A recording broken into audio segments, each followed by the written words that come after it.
Hello and welcome to another video and podcast from Fantasy Football Scout. My name is Joe and today I'm joined by Fantasy Football Scout Deputy Editor Tom Freeman, who are revealing his Game Week 8 wildcard team. Welcome, Tom. How are you? Yeah, I'm good, thanks, Joe. Yeah, it's been a bit quieter. We're obviously in the middle of an international break. Got a few more fixtures tonight to come, but yeah, I'm on a wild card. It's kept me occupied. Plenty of tinkering going on, and we'll see in a few minutes where I'm at the moment. Indeed, indeed. So before we go on, just a reminder to everyone, do press that like button. It really helps us out. Do remember to subscribe.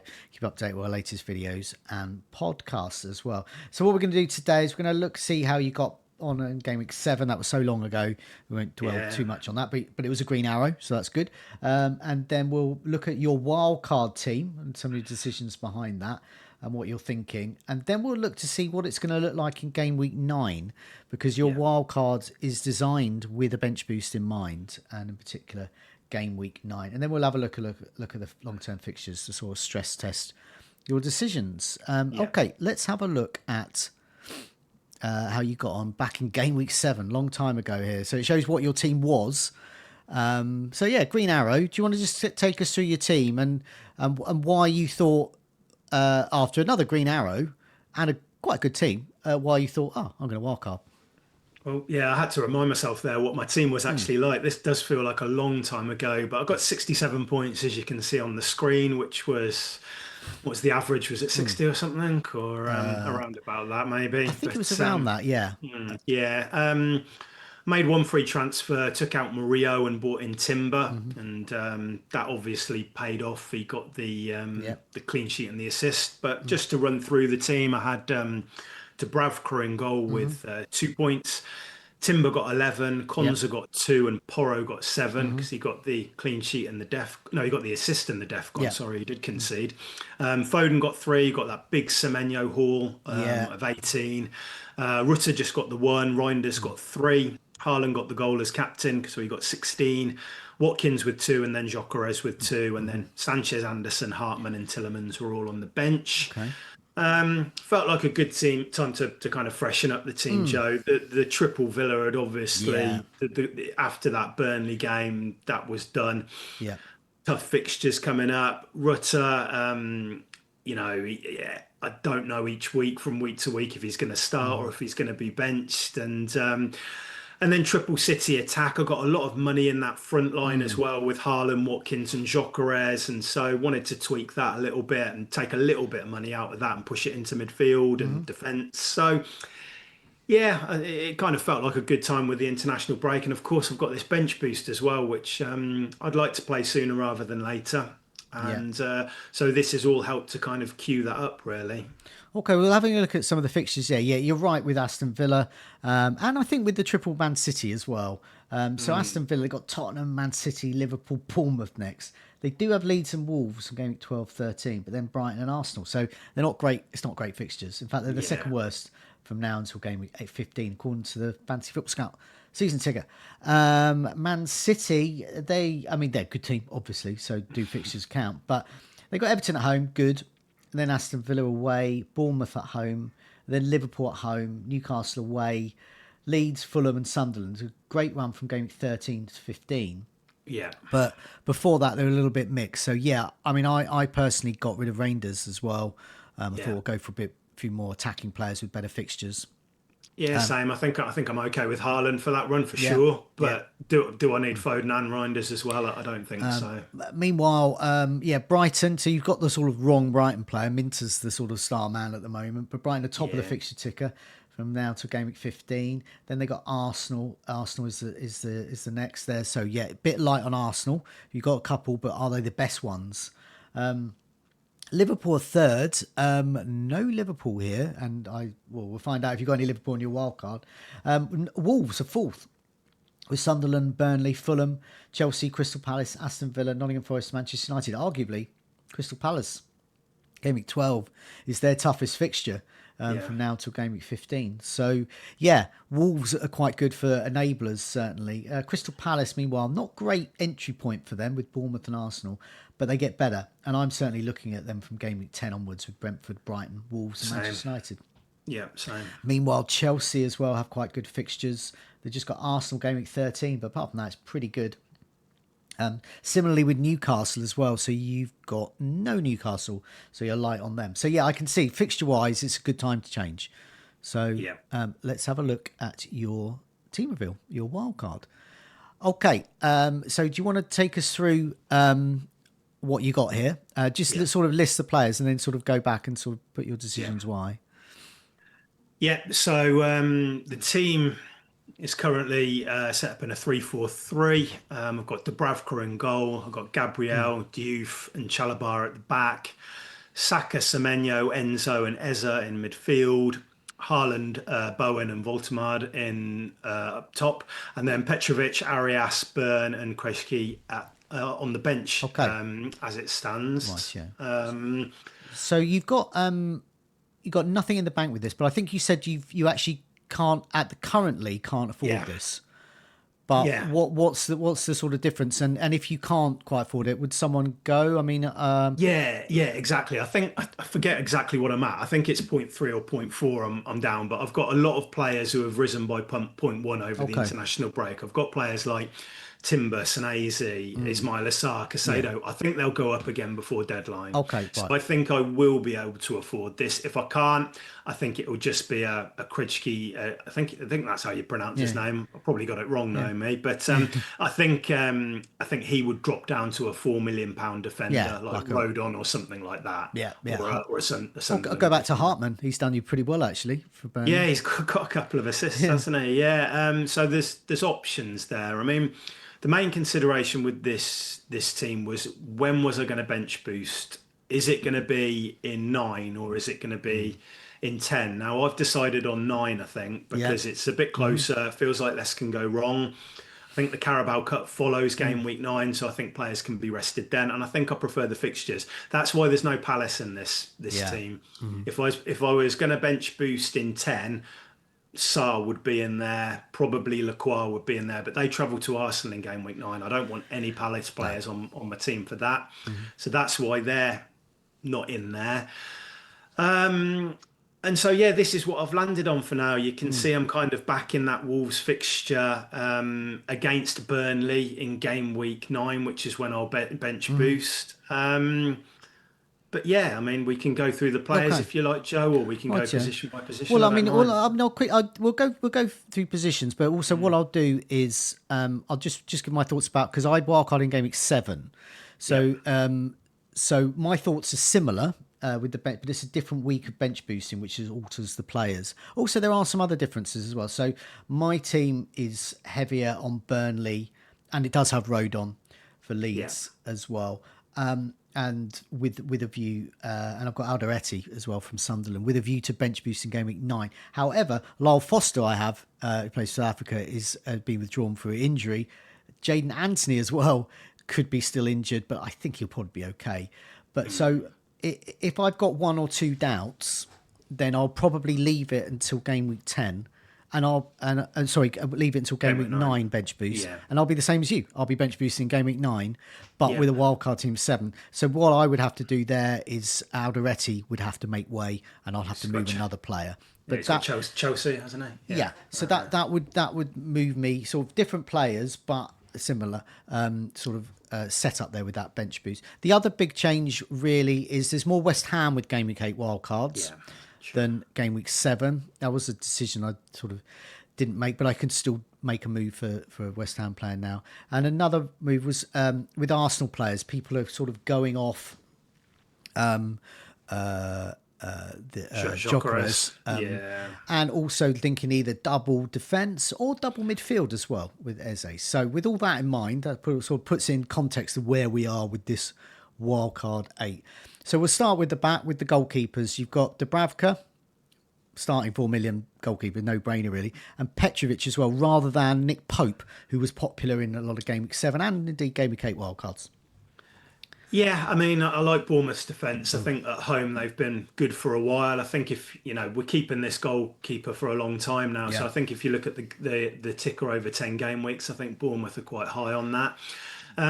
As a backup keeper, I did have a look at Areola at Hmm. West Ham. I had a look at Mamadashvili as well, who I think will Hmm. probably be in goal for a Yeah. few weeks for Liverpool. But I'm worried that he might block a Liverpool spot further down the line. So for one fixture, I don't think it's worth it. And I think with Petrovic and Dubravka, the bench boost works with those Hmm. two guys. Petrovic has Yeah. got Forest and Dubravka goes to Wolves, and they're not going to keep a clean sheet. But if he could get a few saves, then we'd probably take that. So. Okay.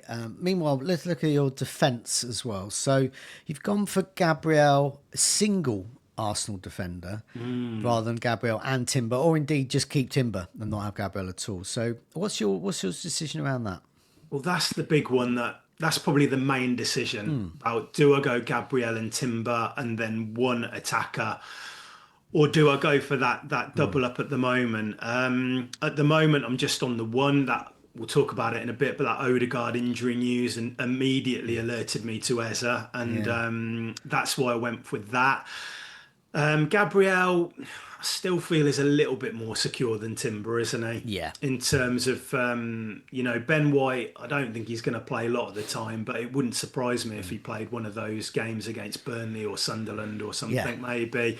And these are the fixtures that we want our Arsenal defender for. And Gabriel's obviously got that set piece threat, hasn't he? Which we've Yeah. seen lots of. So he's in there. I've got Diouf in there. I did read yesterday that Nuno played a friendly match with West Ham over the international break, and they played a back three in it, which Okay. obviously then Wow. Yeah. it's under consideration. Apparently, it's not definite, but they're considering using it for the next game or the next run of games. And then Diouf has already got 4 assists, hasn't he? Yeah. And if you stick him as a wing back in that system, I think he could hopefully kind of beat the DEFCON guys, Yeah. Kilman, Mavropanos, those kind of players. So happy to take a risk with him. I think he's only 4.4. Yeah. Yeah. He was a big decision to put on my team. I didn't go for that in the end, but yeah, I was very tempted. So yeah, very much approve of him in there. Yeah, and then Chalobah, good Chelsea fixtures. I think he's more nailed on than people think. So I think that he'll be okay. I think, yeah, like I say, you've got the good five next games. Probably 4 of them are really good fixtures. So he's currently in there.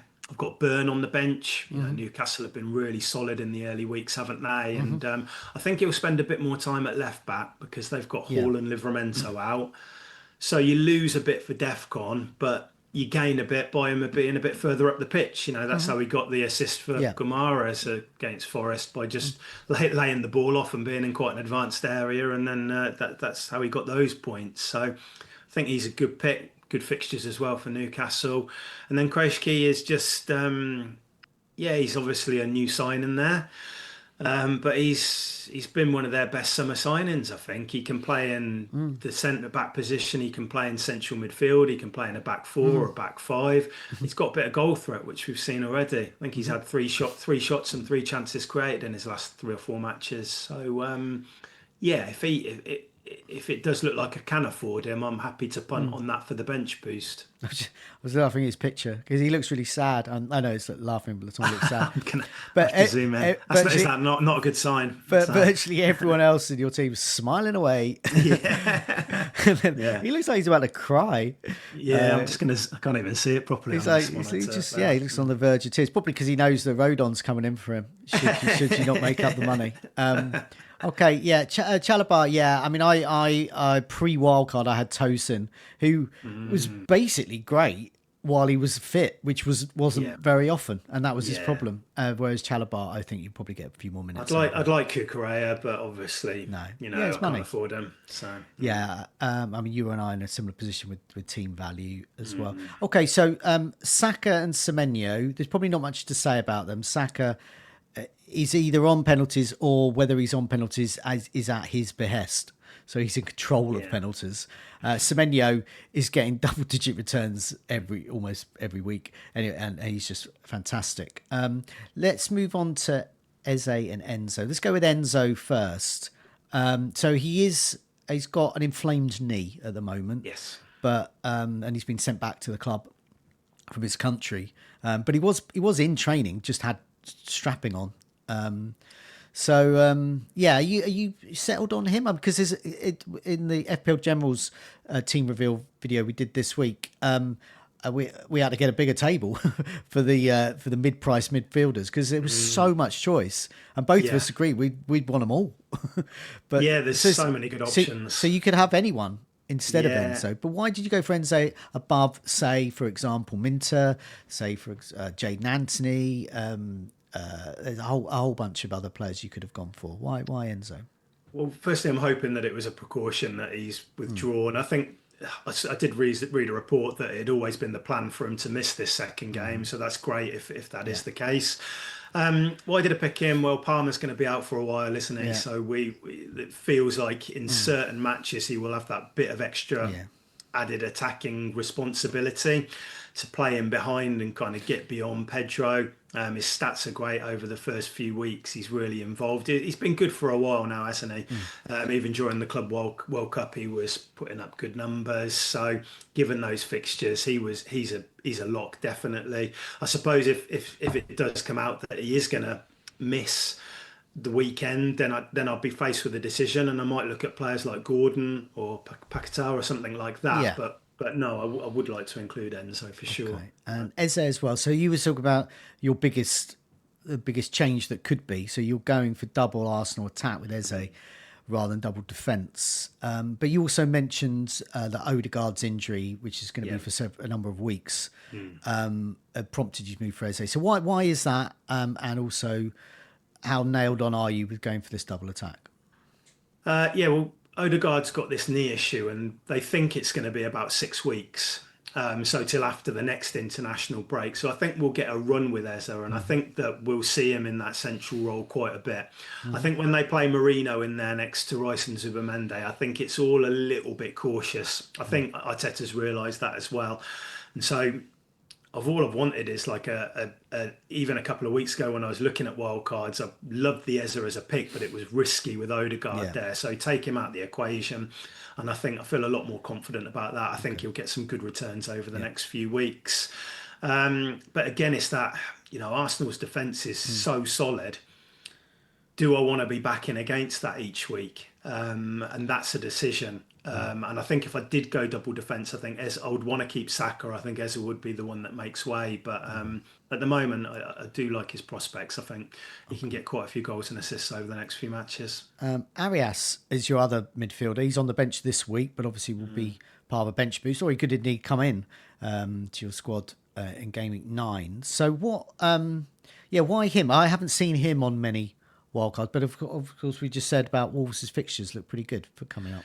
Yeah, he struggled a bit when he first came in. He obviously arrived over the summer, but he's just shown a few glimpses recently against Spurs that he was starting to settle a bit more. And I think part of his problem is he played in the Club World Cup and then he's gone straight into this season, but he's actually been given the international break up. He wasn't called up by Colombia. So he's been at home, he's been resting. I think he's involved in a lot of what Wolves do when he's on the pitch. And again, it's the fixtures, Joe. You're taking a bit of a punt, but all the players around this kind of 5 million, maybe just above or just below that we're going with on a bench boost, there is an element of risk with them all, even if it's Longstaff or Statue or Anthony or whatever. They're not going to return every week, are they? But I think that I'm happy to punt on him, and knowing that it's that Burnley, he's playing the worst defence in the league. It feels like the kind of match where he could potentially get something from, and I think he's only 5.2. Okay. Meanwhile, Haaland, we don't need to say much about him. He's obviously, a locked-in captain for many weeks, especially on current form. Bowen as well. I presume you're going in because he's got because the fixtures, because Nottingham Forest. Sorry, I say Nottingham Forest. They're now under the Nottingham Forest former manager. Yeah. You would think they would get more clean sheets and they would be more defensive. And I guess we're not seeing a lot of attacking threat from them at the moment. So, No. is it? Do you feel he's like a big fish in a small pond, or Well, he has been traditionally, Yeah, hasn't he? yeah, If West Ham, his goal involvement has traditionally been very high at the at West Ham, and he's the player that I've turned to at West Ham in the past, even when they haven't been. He did so well for me in the second half of last season, yeah, and West Ham were struggling in those matches under Potter a lot of the time. I think it's just a fixtures play. If they did move to this back three as well, I think that's going to help Bowen even more because I think he'll have less yeah. defensive responsibility. So yeah, I wouldn't say he's 100% nailed because I haven't got Joe Pedro, and he's like Mm, some people love him, some people are getting really frustrated with him. mm, But I don't know what you think, Joe. But is this a good entry point for him, given the fixtures? He's not mm. been called up by Brazil. He's banned in Europe, so he's going to get this run of Yeah, fixtures.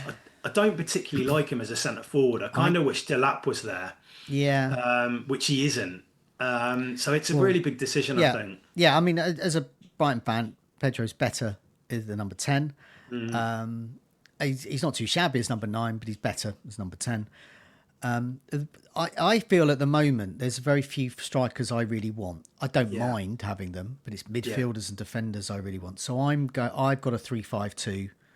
It could be a 4-4-2, but I'm not really interested in a third striker. Apart from like a Lyle Foster or Calvert Lewin or one Yeah. of those players that you can play in a bench boost. I do like Bowen. I think he's really strong.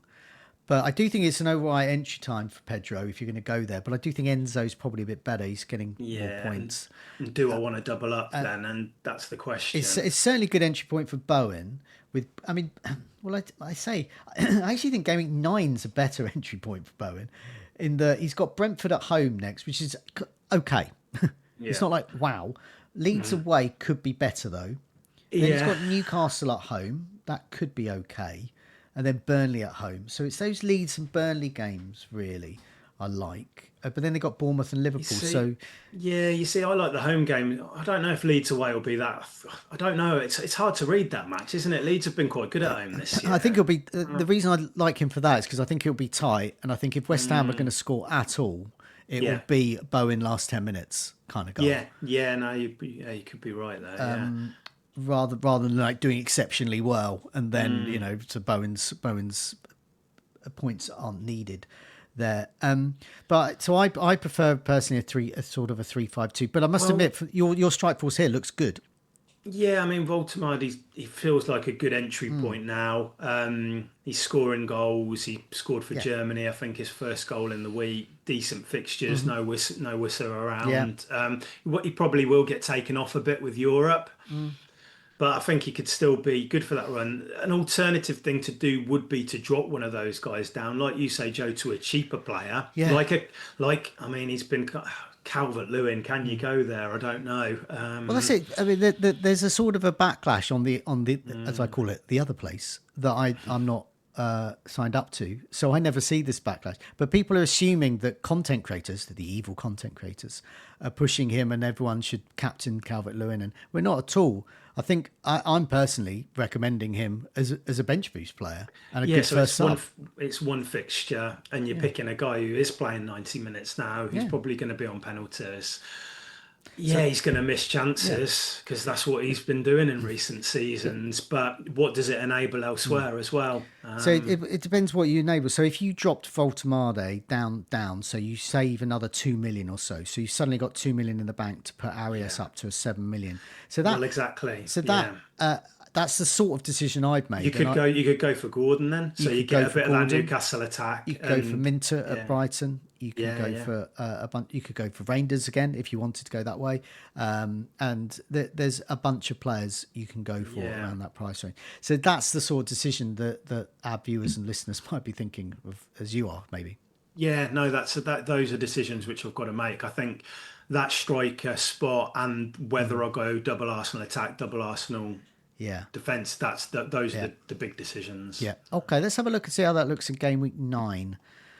So using the planner tool from Plan FPL on the Fantasy Football Scout app, this shows what the team would look like with a bench boost there. I don't know if you sort of clicked on the points for this as well. I mean, when I did my points for bench boost for Game Week 9 or 10, it was roughly, I shot up from about 55 to about 67, 69 points. Okay. So sort of looking at sort of 12 to 14 extra points predicted, which I will happily take on a bench boost. Yeah. You've rather cheekily. I've had worse than that before in a bench boost. I've had a lot better as well, but that's probably somewhere in the middle, isn't it? So you'd probably take that. So just to the benefit of those listening to the podcast version, you've got Petrovic in goal, Gabriel at home to Crystal Palace, Chalobah at home to Sunderland, Burn at home to Fulham, so all at home in defence. You've got Saka home to Crystal Palace, you've got Enzo home to Sunderland, Semenyo at home to Nottingham Forest, Eze at home to Crystal Palace, and Arias at home to Burnley. Haaland's your captain. He's in Game Week 9. This is Aston Villa away, and then Voltemade's got Fulham at home. And on your bench, you've got Dubravka, Bowen, who arguably you could put Arias there instead of Bowen. Yeah. I was just looking at that. I didn't think about it. I think I went on predicted points, and that's why I kind of did it. Yeah. And I think Arias was more, but I think if I was just playing a regular 11, I'd find it hard to bench Yeah, Bowen. that's the way I've done it with mine, because I'm not sure whether I'm bench boosting this week. So I've just made what I think will be the 11 I'll play. And Krejci is there, and then you've got Diouf. So it's quite a strong bench there. So it does look good for a bench boost, I must admit. Yeah, I mean, I did have Rodon in one of that that's Krejci still good. spot, but then the only thing then is that you've got kind of Leeds going up against West Ham, and then it feels like, but then with the addition of Defcons, Rodon could come out with 4 points from that match and not do anything, couldn't he? West Ham aren't massively attacking. They can score. I think Bowen will score. Yeah. So, but at the same time, if Rodon walks away with 4 points for a 4 million defender on your bench, on a bench boost, I'd take that. Yeah. And then I've obviously got Dubravka up against the Wolves lads, but I just don't think that going for something different from Dubravka and pushing more money into that spot, I just don't think it's going to pay off with Marmadashvili or anything like that. So, yeah, I'd be happy to bench boost with that. And hopefully I won't have to make a transfer ahead of that game week either, and so I can start banking those as well. But no, I mean, it's just it feels pretty strong to me that week, and you just got to hope that Wolves get the win, and as you'd expect them to at home against Burnley, because a lot is riding on that fixture. Yeah, definitely. So I think that looks pretty strong there.